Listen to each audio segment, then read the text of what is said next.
All right, thank you all for coming today. My name is Zach Miller. Thank you for being a Hatch.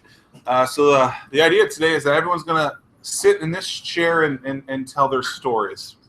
And thank you guys again for being here. We wanted to create a very intimate setting for our 6 speakers today to tell us a little bit about their stories and how their business lives have changed for the good and for the worse, but then usually back to the good. And so there's 2 key pieces to today, 2 key words: the word execute and the word resilience.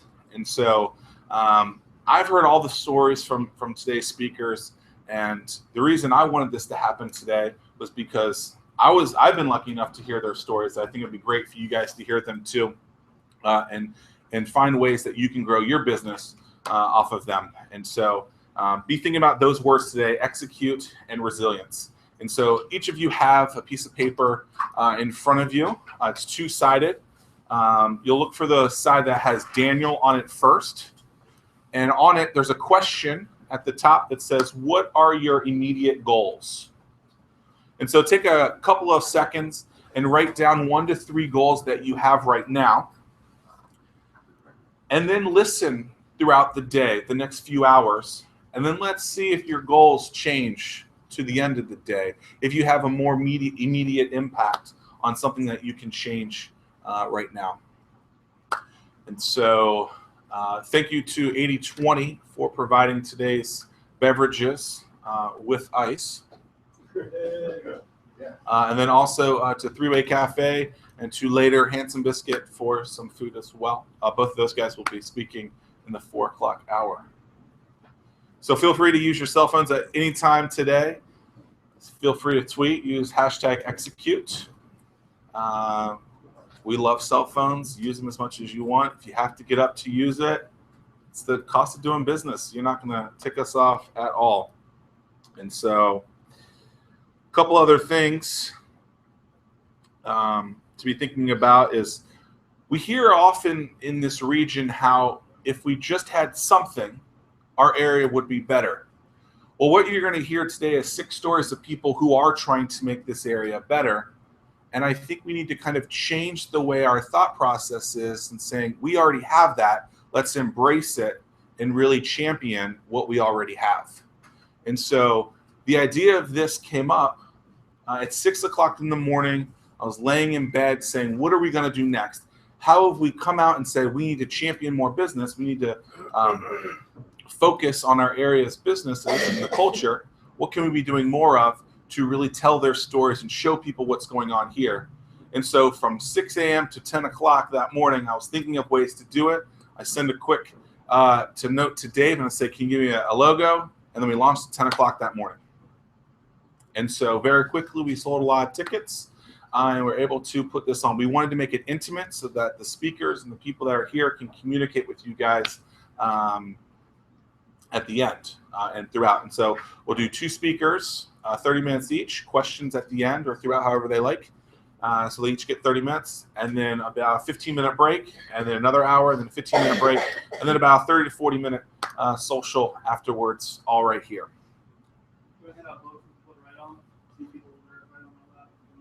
Can everyone write? Is everyone good? All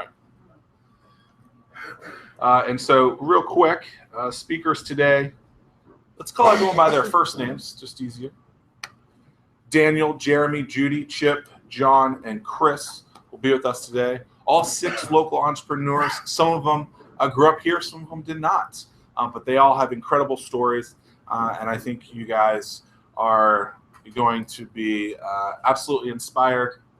And will probably, by the end of Daniel's alone, want to execute as much as you can. And so a funny story is I met Daniel maybe 3 years ago as I was growing Hatch, and he said, I just read about you here, would love to meet with you. And I didn't know anything about him.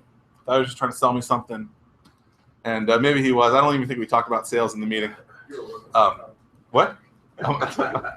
And so we're talking, and we have a lot of similarities, not only in how we got to the area, but also went to school together, but didn't know each other. So we had some close bonds, and we've stayed in touch since, and his story, and he's going to touch on key pieces of it, writing a book, a memoir, if you will, about the life and the struggles. But grew up in Croatia, moved to West Virginia, went to WVU, and has done some incredible stuff, not only locally, but just throughout. And excited to have Daniel be the first speaker today. And if you want to come up here, I'll give you a mic.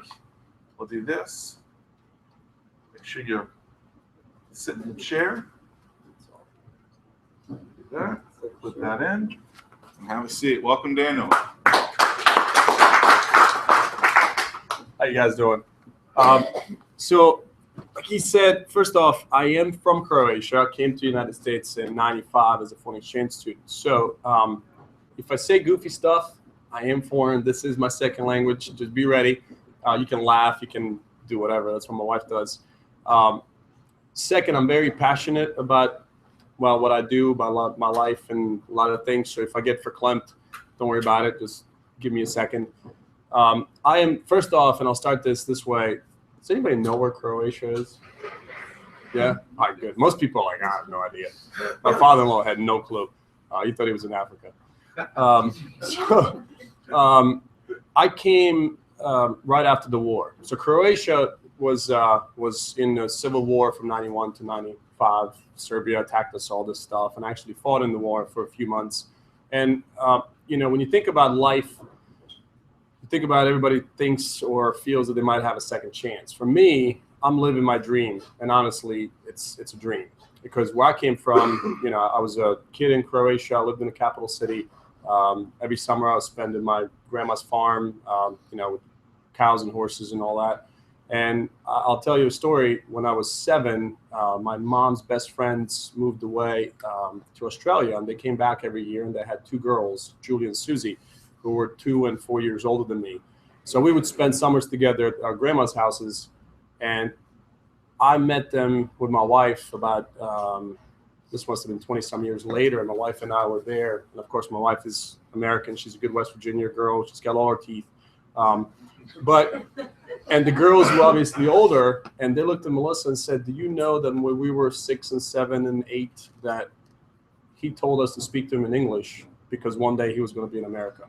So all summers when we would spend time together, I would try to communicate with him in English. And by probably 2nd, 3rd grade, I was pretty much fluent, as I think I am now, unless I drink a little. Then it just gets worse. So I always dreamt big. And, the part of the story in my book, I've developed it into a kind of a story and then 8 habits that I live by and that I learned from. And my number 1 is always dream big. Because, when you think about it, anything that you can think of, you can accomplish. So for me, just this, being here, speaking my story has been something that I always wanted to do. I really started writing a book because my daughter, I have 3 kids. I have twins that are 4, a boy and a girl, and an 11-year-old daughter. And she started asking me about my upbringing, my life, how I got here, about all that stuff. She's been to Croatia many times. And that day I called my friend who's a writer and said, hey, I want to write it. I want to write it for my kids, just because of that. So I came here, and another amazing story. I have many. I went to Fairmont High School as a foreign exchange student. Fairmont's in the middle of nowhere. It's just 10 minutes down from Morgantown. And I was a foreign exchange student. Did really well. I was always a 4.0 student, and I got actual American diploma because I took extra classes. So I got accepted to a lot of colleges, and my parents told me always, go to America. You can do better there. Croatia, post-war economy wasn't that great, obviously. So I came here, got accepted to WVU, to all these other schools that had no money, no means whatsoever. And I walked into this guy's restaurant, which is in Fairmont, West Virginia. Then he opened in Rocco's Murals in Morgantown. I came with my transcripts. I came with my acceptance letters. And I said, Mr. Rocco, you don't know me. And I was 18 at the time. You don't know me. You've never met me. I don't have a green card. I don't have a work permit. The United States government is not going to watch this, right? Go to the restaurant and be like, dude, what the hell? But I walked in and I said, I would really like for you to sponsor me, for you to give me a job, possibly pay for my school up front, and I'll pay you back in cash. You see, I come from a country, we just ended a war. We have nothing. My parents don't have anything. but I really, really want to stay here and I really want to work, and I'm the hardest worker you'll ever meet. And this dude seriously sat there for 10 seconds, the longest 10 seconds of my life, and looked at me and said, okay. Past that point, I had no idea what to do. But he took me by the hand, took me to the International Student Society, got me somehow. He was a big booster. All the like WVU football comes to his restaurant and all that stuff. And got me into tuition. And I worked for that guy for 4.5 years. And every summer I cashed him out. It was like $30-some hundred a semester that he got me, some kind of deal. And I cashed him out cash. In the meantime, I had to pay for my books, pay for my food, pay for my rent, for everything. I worked 40 to 70 hours a week during the regular week. My last 2 semesters, I took 25 hours of class just to catch up with my wife, and I worked 40 plus hours a week. So, when people tell me things are hard or they can't do it or, they have this or they have that, I look at them the same way when I talk to people that have one kid compared to twins. I'm like, you have no freaking clue. Like it's what you got is easy. You didn't come from somewhere else. You didn't fight, and you didn't have to work every wake moment of your life just to be able to make it to the next day. I mean, I had so many stories of not having enough money to pay for anything, and then amazingly the next day, I would have 3 regulars that would show up and leave me a $100 tip because they saw it. They just felt it, and I had finally money to buy the books. So college was a constant struggle just because I had to consistently figure out how to make it to the next semester, how to make it to the next year of paying rent and doing all those things. I never went home because obviously we couldn't afford it. So I didn't see my parents for about 5 years. I met Melissa, my wife, who I've been married to 13 years, and she's the best thing that's ever happened to me. And then I actually wanted to help people because I've been helped so much. I wanted to go to medical school. Then I figured out how freaking long you have to go to school. So that's not for me. I think I was a little bit more entrepreneurial in spirit to do that. So I went the finance route because I thought, hey, the second most important thing to people is probably money, and they probably, lose health over it. And I took a job with American Express up in Pittsburgh. And after about 3 months, I told them to go to hell because it was all about selling. There was no help. There was no education. There was no nothing. It was just hard sale. Who do you know? What do you know? And just sell them this and this and this. Doesn't matter who they are or what they are. So I quit. I interviewed with New York Life, with Merrill Lynch, with Morgan Stanley, with all these companies. And pretty much the same story was the same across the board. And I quit the industry completely. And we moved down here. My wife got a teaching job, and I got a management consulting job with 7-Eleven. Did that for 6 months. That was awful. But in the meantime, I got picked up. I played basketball a lot. And this one guy came to me and said, hey, let me take you out to lunch. Let me tell you what I do. And he ended up being a financial guy. And he took me and my wife to these 4 or 5 meetings that taught me more than I ever thought I knew or should know. And I was like, man, this is awesome. This is what I thought this was going to be like. He never sold me anything. It was all education and help. I was like, I want to work for your company. Do they hire? I went on interviews, and they were like, dude, we can't understand you when you talk. You don't know anybody. You have no natural market. If you know anything about, the finance sales world, you got to know people. Like, they want you to write down Project 100 names. We seriously, So we had a signing party with our friends where I seriously, I had 20 people. I made up 6. Like, we knew nobody. I mean, we moved within 6 months from West Virginia to Virginia Beach. But again, they saw something, and I was like, just give me a shot. I'm not going to, this HR lady was like, what's the worst case scenario? There's no salary. Just give it to him. So first year, I became the agent of the year because I'm the stupid smart guy. If you tell me what to do, I'll do it without fail. I'm going to be the best freaking person to do it. That's why I was always the best weight or the best whatever, because I always figured out how to be the best at whatever I'm doing. That's the only way I knew how to succeed. And there was always somebody that was better than me, and I can learn from them. So I looked for mentors as early as the first day of my career. I just looked at the best guy in the office, and I was like, I want to be like that guy. So I was like the little guy in the corner just listening to the dude because I had nothing else to do. I had nobody else to talk to. So mentors was a big part of my success because I just learned from somebody that was already been there and done that. So financial planning is an interesting industry because, there's it's a low barrier to entry. Anybody can, that can pass a life and health test can call themselves a financial planner, which is awful. But working through it, I got better and better, and my clients became better and better. And I came up with an idea because I saw a need in my industry where we pretty much have two camps: insurance and investments. And the Merrill Lynch's, the Morgan Stanley's, UBS's just teach you this, and the New York Life, Northwestern just teach you this. You never get kind of intersection of both, what really people and companies need. It's a combination of things. So I saw a need. I wrote the business plan in 2008. Now, mind you, 2008 was obviously a horrible year in finance. My business grew 49%. Because again, I was just the guy that called people, and I was always there, and I always answered the questions, and I was proactive. So my business went through the roof. Talk about resilient. I mean, I just didn't. I heard one of my mentor said it. He was like, "There's something going on out there. I just don't believe it," because he just kept on doing things that made him successful. And as soon as you just continue your activity and you do the right things, really anything that goes on doesn't matter, because there's always people that need help. And when do they need help the most? When they're stressed to shit. That's whenever they're looking for somebody to help them out. And most of the guys that either had their money or did stuff for them didn't answer the call because they really didn't have any answers. So we had the answers. We were teaching them and telling them, hey, what did you expect? It's the market. That's what it does. So I wrote the business plan, and I started looking for people to fill the gaps that I had. And I'm really early in my career, I figured out what I was really great at. You guys know the conscious competent, unconscious competent, the 4 quadrants. So my conscious competent was just being with my people, communicating. The amazing part is that I am foreign, but when it came to financial stuff, I was able to communicate it better than anybody else. I mean, I have clients that are PhDs in aerodynamics and NASA and, double board-certified surgeons. Did I just say that? Board-certified surgeons. And when they talk to me, they just say that I'm able to help them and teach them more than anybody else has before. So I don't know why, but I just felt like I was meant to do this somehow.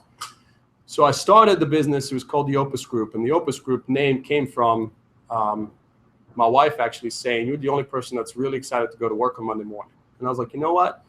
It's something, it's like my life's calling. It's my life's work. It was like, she said, yeah, like the Mr. Holland's Opus. I was like, that sounds good. So it became the Opus Group. And I recruited Jim. Jim was with UBS. I started CBDX, the Young Professionals Group out in Town Center area. And he was my first membership chair. And I thought he was just like another investment guy that I couldn't stand, but he turned out to be just an amazing, amazing guy. And he was a vice president of investment, CFP. And I said, listen, you fill a perfect void that I don't. I don't give a crap about the market because I can't control it. I understand it. I have to use it. But you're 10 times better at that than me. Why don't you come and join me in this vision that I have? And then I found another guy, Forrest, who's just 180 for me. But he works perfect because he's just, dot the I's, cross the T's, in the box kind of guy, but he deals mostly with businesses. So we formed the Opus Group of Virginia, which in my mind was something that the market needed, because we were able to really cover all aspects of somebody's financial life. And they told us it couldn't be done, and they told us that there's no way to structure it and everything else. And we found the attorneys that helped us. And again, when they told me we couldn't, or I couldn't, we did it. And first year we did over $1.7 million of revenue. And that's when I immediately reached out to Entrepreneurs Organization, which I was lucky enough to find out about 10 years ago. And we became members, but that's, we have another speaker from EO as well. And it's just something that has excited me to be able to build something that's bigger than me. I never wanted to call it by my name, just because then it's all about me. I wanted to have a business that I could grow, that I can have other people that I can teach the right way of doing things. It's all about the relationship advocacy, really being on the right side of the table with the clients. And it wasn't easy, just because when you have 3 personalities working together, I don't know how many of you have partners. It's a hot mess, but you figure it out. It's just like a marriage. You got to work through it. But it's consistently every year we get together and we constantly ask the question of, are we better together than apart? And it's still, yes, absolutely. And that just drives us forward. Then the more efficient I got, I found out also that I am really good at certain things. I obviously suck at other things. I have 3 people that work just for me that are my assistants, which allows me to have a lot of time to do other things. And I found out that I'm even more of an entrepreneur than I thought. Eric is a member of the gym that I was lucky enough to buy. We did CrossFit together for years, and the owners came to me and said, hey, you're a business guy. We are not doing so well, and we want to move out of the area. Would you buy our gym? I said, absolutely. And we bought it at 69 members. Now we're at approaching 100, and that's been, what, 3 months, almost 4 months, which is phenomenal.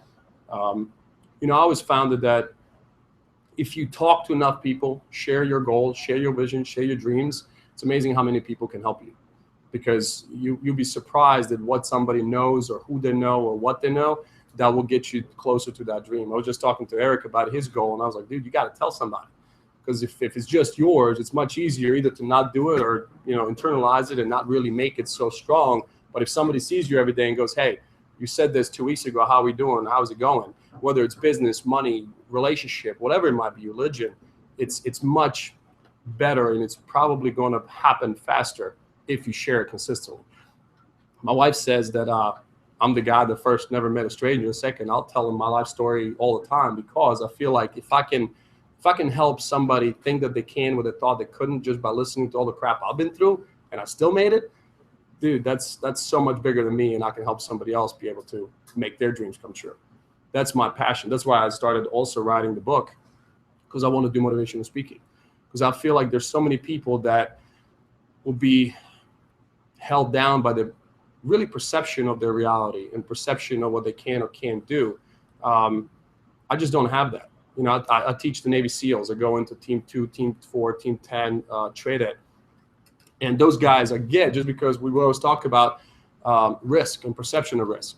When it comes to business, when you're looking at yourself and you're signing the front of the check, that's risk. Everybody else is signing the back of the check. And you got to understand that most of you guys are hopefully either thinking about being business owners or already in business. It's a paradigm shift in your thinking. It's no longer about you. You're providing food for everybody else's table, and that's just different. But that's risk that I'm always willing to take. And my wife, after 2008, before, she always said, why don't you get a nice job? You can make good money. It's a salary. You would be much more secure. And I just never answered. And then she has 5 friends that she grew up with that all were married, and 4 guys got laid off in 2008. We were on a date 2009, and she said, I get it. I was like, what do you get? She said, you bet on the guy in the mirror. That guy's never screwed you. That guy you can count on, and that guy's going to work harder than anybody else. And I was like, it took you 9 years of me being in this business to figure that out. But yeah, absolutely. The guy in the mirror is the guy that I will always rely on, because, so far I'm batting 1,000 on how it's turned out. And that's what it gets to. That's the part about life that a lot of people will not understand. Risk is something that you have to take, you got to calculate, and you got to move. And that's the way I look at it. I lived in running from bombs, running from snipers, not knowing, what tomorrow's going to look like, not knowing what family was. So when I look at it today, there's no risk like that. And I'm okay with whatever happens, because Melissa and I have this now little saying that we say when we talk about anything and buying the gym and everything. I looked at her, I was like, what's the worst case scenario? We'll be fine, no matter what. Because the worst case scenario is really not as bad as you might think. And if that's the way you look at it, then any tomorrow is going to be better. Just because if you think of what is the worst that can happen, and we always joke, well, we can go back to West Virginia, live in the basement, I can find a job, selling tractors or some crap, and we'll still enjoy life. It's better than where I've been. I don't have to worry about my family, my kids, my house, my wife, my nothing. So how bad is anything else? And that's my definition of risk. Is just a little bit different than most people's, because I just don't see it that way. So anything that I think about, I just look at it and go, hey, why not? Russell Wilson, when he won the Super Bowl, everybody's like, why you? And since he was little, he just said, why not me?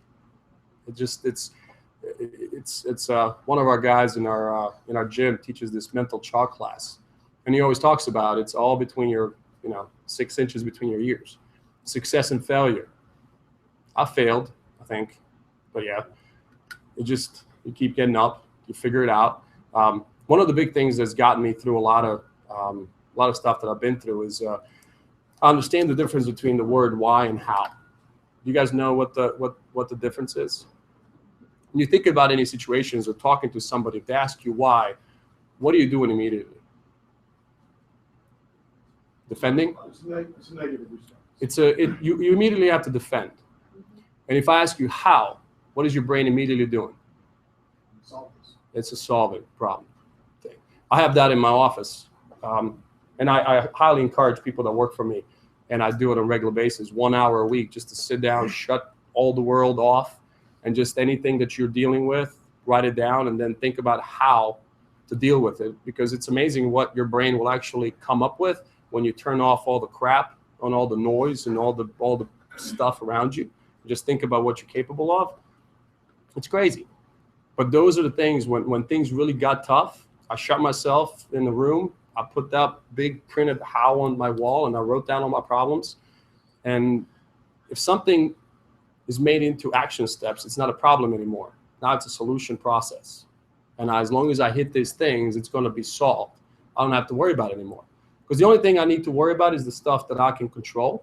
Everything else, can't do anything about it. I can't, worry that some tractor guy's going to run into here or whatever. That's a bad example.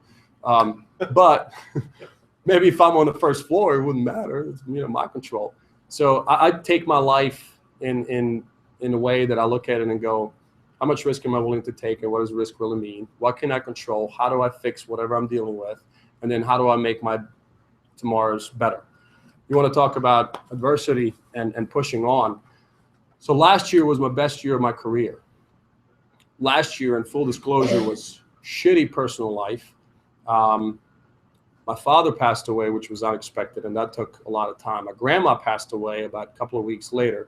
In the middle of that, we were closing on the gym. It was end of the year, which is usually 50% of my year, which I was gone a month and a half out of the last quarter. And I still hit all my numbers.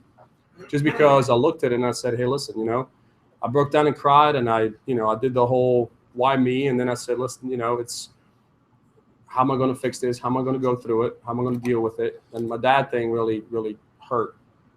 We were extremely close. But I always remembered, so last summer we went home for about 3 weeks, and my dad was at the beach with us and everything. And my mom always says that I'm stressed or I work too much or whatever. So my dad and I were having ice cream. And he said, you look a little tired. I'm like, yeah, I'm working a lot. I just, I'm in all this. And he looked at me and said, this is where I get verklempt, by the way. And he said, you're living a dream, dude. You never thought you were going to be where you are, and you are. And it was like your life was a blank canvas, and you drew this shit yourself. Nobody else. You did. And he said, tomorrow you can wake up, and your life, it can be again a blank canvas. You can do whatever you want with it. Just it's your decision. It's your goals. It's your wishes. Just start over. It's new day, new beginning. We can't do anything about today. Tomorrow we can do anything about it. Anything that I do today, I always think about it. How is that going to better my tomorrow? Because that's the only thing, again, I can control. So when I think about my business, when I think about my relationship, when I think about my friendships, it's all about how can I make that tomorrow better? Because I believe my dad. My life is a blank canvas. Anything forward, it's what I want it to be. And if I think about it that way, there's really nothing that can stop me. So I just look at it from any aspect of my life. It's all in my hands. Sorry, how long was that? I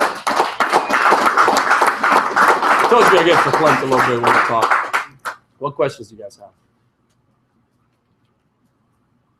What is the name of your company again, and what is exactly that you do? Oh, so I have a few, and I was just telling Eric, I just started another one that launched last week. And so I started the Opus Group with two partners in 2010, the Opus Group of Virginia. We're a wealth management, financial planning consulting firm. It's awesome. It's just teaching people what the heck to do because most people have no clue. You'd be surprised how many doctors and CEOs and whatever I have that come to me and go, there's no class for that. I mean, there's just nothing. You got to try to figure it out. And Google is just not a good place for that because it's your life rather than, somebody's opinion, and they don't care about the outcome. CrossFit Chesapeake is the business that Melissa and I bought, and that's awesome. And that's just, I believe in finding your passion and really doing what your passion drives you to. So the Opus Group, it is total passion. I love talking to my clients, and I love hugs. They hug me a lot. CrossFit Chesapeake was a passion. I got up to 270 pounds, 42 waist. I was quite big, and then I found CrossFit 3 years ago. Now I was before I went on vacation. I was 207, 34 waist, and healthy, and all my vitals are great because my dad had diabetes and heart, all kinds of stuff. So my drive, and that's the one thing you'll figure out. Everybody's got a why. My drive is that I don't want to be that to my children. I don't want to worry about my dad like I did, and I don't want my kids to worry about that. I just started another company that's events and lifestyle health fitness. It's called Are You Fit? It's a website, and we're doing the first event in Virginia Beach. And then I'm working on another business that's online financial stuff with two other partners that are attorneys. The problem in my business, it's not a business really, it's a practice. If I'm not there, some stuff happens because we have juniors and all that stuff, but people want me. So I had to figure out how to build a business. And there's just a big difference in that. In a business, you're not there, you're still making money. In practice, you're not there, you got bills. Yeah. Still got to pay bills. So now I'm building the other side, which is the product and business. And that's mostly for, the rest of the life. Yes?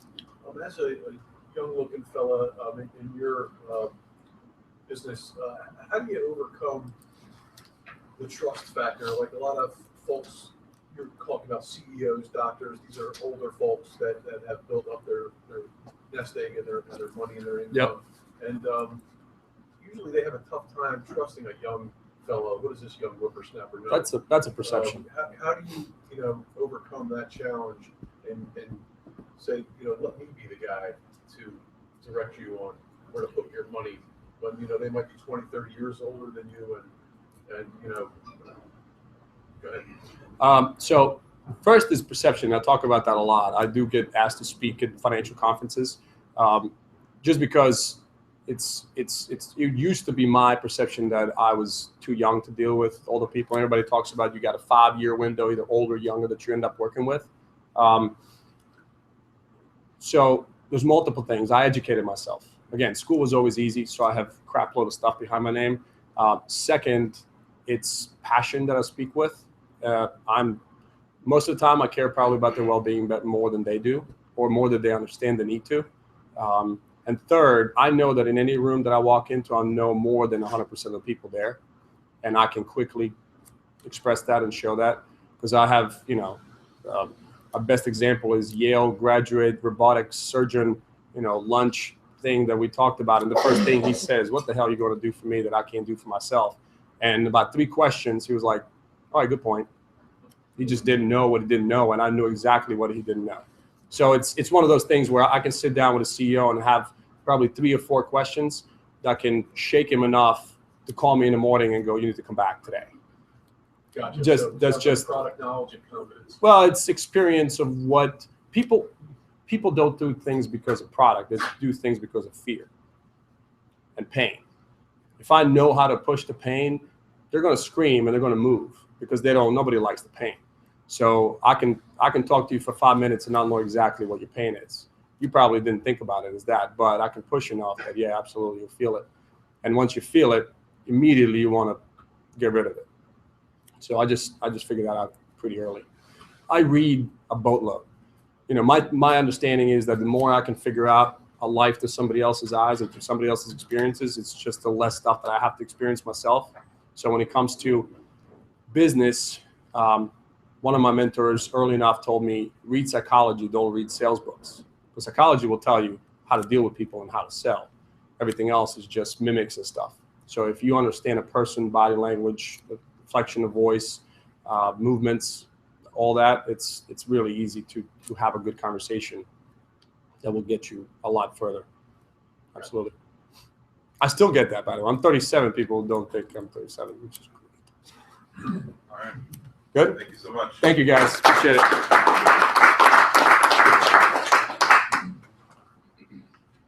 was incredible. Wasn't expecting tears on the first one. Sorry. I warned you. I know, but I almost teared up a little bit myself listening. Wow. So 5 more to go. It's going to be hard to beat, Jeremy. But this, he as soon as I told him that he was after Daniel, he was like, "Oh man, that's going to be hard." But Jeremy's got a story of how no matter what the world does to him, no matter what a business does to him, he comes back fighting and does it in a hard way. And so, Jeremy Johnson of John Rich Media.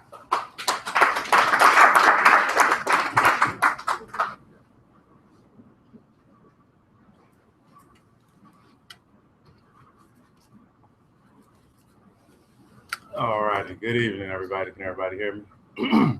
So just a little bit about me. I own a company called John Rich Media. We're a marketing company. We do a lot of web development. Just the background, early on in life, hanging with my dad, he worked at the newspaper company. I quickly realized I wanted to be an entrepreneur. So a lot of times I would do paper routes with him to make money. And I remember in Richmond, we go downtown and I always see the big buildings. And I was just like, one day I know I'm going to want to own my own business. I just had to figure out how I'm going to do it. So I got to college, didn't really know what I wanted to do. Got in, said, let me take a finance class. Realized that wasn't for me. Had a bad teacher, had an interest in it, just really didn't work for me. So I took a marketing class and was like, wow, this is great. This is probably what I'm meant to do in life. So I started a little side business. I'm not going to really go into detail about it. Wasn't something that I really am proud about, but it was actually something that taught me a lot about business. I learned about customer service, supply and demand, a lot of things you will learn about a business. And I was doing that while I was taking my marketing classes, and it got so crazy that I almost did not even have time for class. And so one fateful day, I remember I was at school and was kind of sick of it and knew I just shouldn't be doing things like this. I had a really good background. My parents had a 2-parent home, went to private school most of my life. And, I was just like, this just really isn't for me. So I ended up getting in trouble that day, and I actually got kicked out of the college I went to. And so that was the day I was like, wow, this really got real. And I had nothing in my life. I had no money. I was kind of questioning things that I made in my life. But the one thing I realized, I was like, when I was younger, I realized there was going to be a situation in my life that would occur that would help me to become an adult that I needed to be. And then I realized that that's what it was. And so quickly I, prayed about the situation, and whatever the voice was told me everything was going to resolve itself. So in that series of events, other negative things happened. Like I said, I got put out of one college, but I just said, hey, I saw it coming. Let me go and apply and get into this other one, which I did. That happened. One day my dad and I were riding. This gentleman walked out in front of us with headphones. He hit the guy with the car. The guy flipped in the air and landed right in front of me. And I was just like, wow, this just can't get any worse. He ended up being okay. He had a broken femur. The bad thing about it was my dad was down here from Richmond. Didn't tell his company he was using his company car. The situation worked itself out. So with these series of events that occurred, I just was like, it really can't get any worse. I remember I was living off about $50 a month that my grandparents would give me just to kind of get through things. But I said, you know what, I'm going to figure it out. And so everything started clearing up. I went to the new school, so I'm going to put everything into just being the best I could be. I was making a 4.0, was figuring everything out, graduated from school, top of my class, and was like, all right, cool, I'm ready for this new start. So it was about 2003 in a recession, pre-recession, not as bad as the one in 2008 had occurred. And I remember I was just looking for jobs over and over and over again and could get nothing. So one day I walked over to Portsmouth and I walked in a restaurant and I was like, if they tell me anything, I'm going to work here. So they hired me, and immediately I got there and I was a server, and I was like so grateful for the opportunity. And so I kind of looked around, was like, I said I want to open my own business. Just instead of looking at this like an employee, why don't I try to look at it from the perspective of the business owner and say, let me treat this as my own business? Because being a server, it really is essentially that. And I quickly realized that I could make more money doing that than I would have ever had I been just an employee. And so, like I said, I would treat everybody, like this was my own business, really honed in on my customer service. And at this point, I was a big introvert. And so this was kind of forcing me to get out of my shell and to talk to people. So then I became a bartender. And that and this other business that I'd had before, I say to this day, were the two greatest lessons I've ever had in business, because as a bartender, you learn about supply and demand, you learn about a marketplace, you learn about customer service, you learn about everything you need to know in a very fast-paced environment. And you have to think on the fly and learn how to solve problems and give customers what they want. And so working at this job for a while, and I knew I wanted to do something more. I had a college degree, and it's like, well, what am I going to do? What do I really want to do? I know I want to have this business. And so the good thing about being a bartender is you meet a variety of people with a variety of different backgrounds. So I would ask people questions. And that's the first thing I learned about business, was if I ask you a question, you'd be surprised if you ask somebody. Usually they'll tell you how to do it, or they'll tell you who you need to know or whatever. And so that quickly started happening. So one buddy of mine and he and I decided we were going to start a music company. So we started it. We would do the typical, making tracks, having people. We created a home studio. And I never wanted to do just the glamorous part. I called it being the ice. Everybody else was the soda.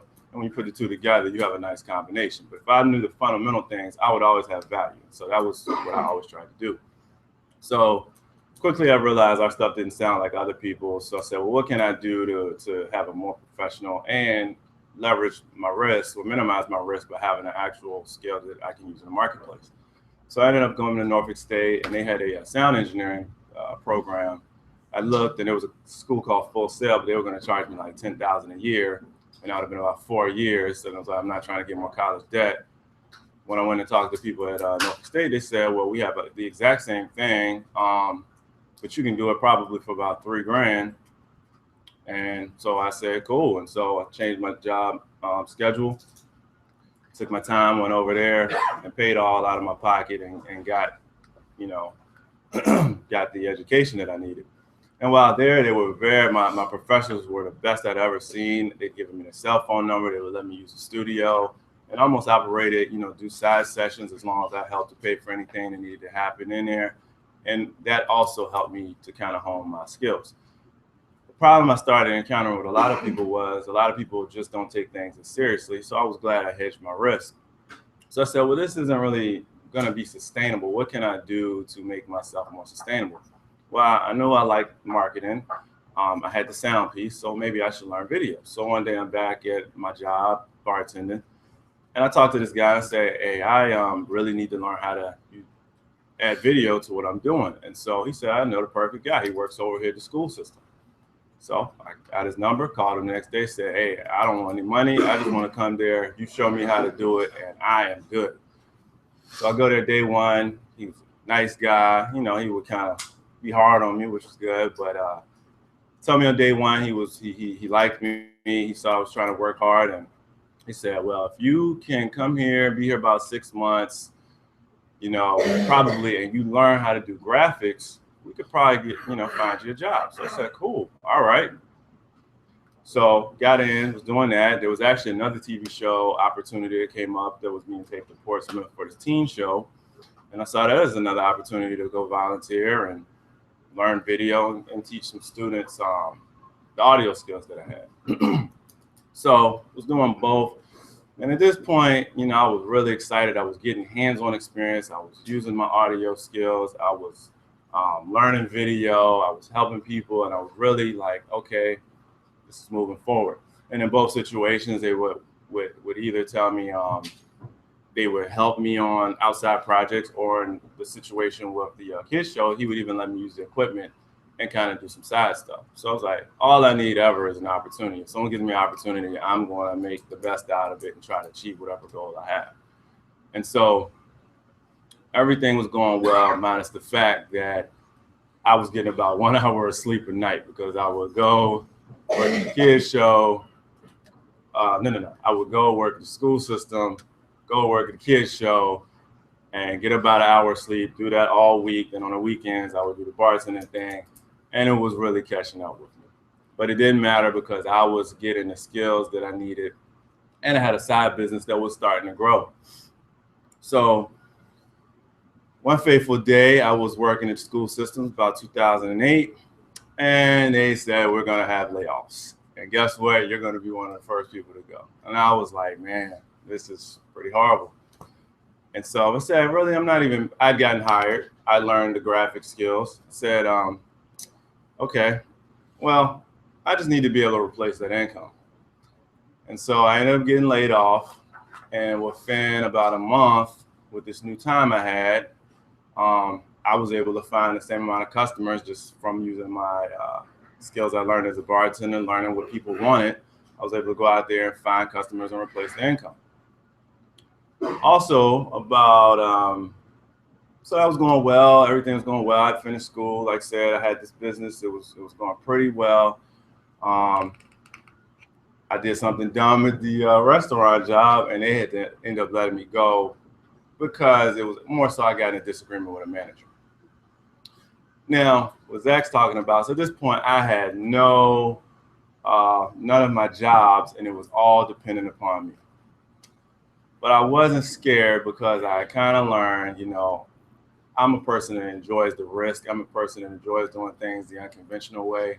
And this was really what I was supposed to be doing. So about 6 months later, the school system calls me and offers me a job, paying about 60 grand. And I said, I'm going to turn it down because what I got going on here, I might not be making as much yet, but I can see that I'm going to make more. And so about 2 months later, they started hiring my company they became one of my clients. And now they are one of my bigger clients that I have. I do a lot of stuff, and it's Norfolk Public Schools. I do a lot of stuff for them. We got some big news that'll be coming out in a couple months, probably in about a month, for some stuff I've done for them. And, I was able to turn them into a good client. The bar job that I had also came to me. The manager actually called me the next day after my argument with the manager, and they hired my company to do social media for them. And so I always try to find a way to be valuable. I always try to look for just where you add that value in doing things your own way, and just never letting anyone tell you no, because every no just makes you want it that much more. And so now, I've been in business now about 6 years full time. And so it's just a great feeling. I think everyone should try it. Everyone should do it at least once. I think it gives you a better understanding of just how the world works. You see it from, everyone's been an employee probably in their life, and you see that perspective. But once you're a business owner, you really start to understand why managers act the way they do. You understand why your bosses act the way you do. And you start to just have a greater appreciation for things. And so, now I wake up every day charged up. Even on my worst days, I can never go back to being an employee, never go back to being in that situation where I was living off $50 a month. Those are the things that keep me motivated to say I always have to keep pushing forward. And every time someone tells me no, that makes me feel like I get a little bit closer to that, and just makes me want to fight and just do better and go further and do more. And so I just would say, you should embrace the no's, you should embrace the fears and turn those into strengths, because it'll really help you to be, the best person you can be. So that's my story. Are there any questions?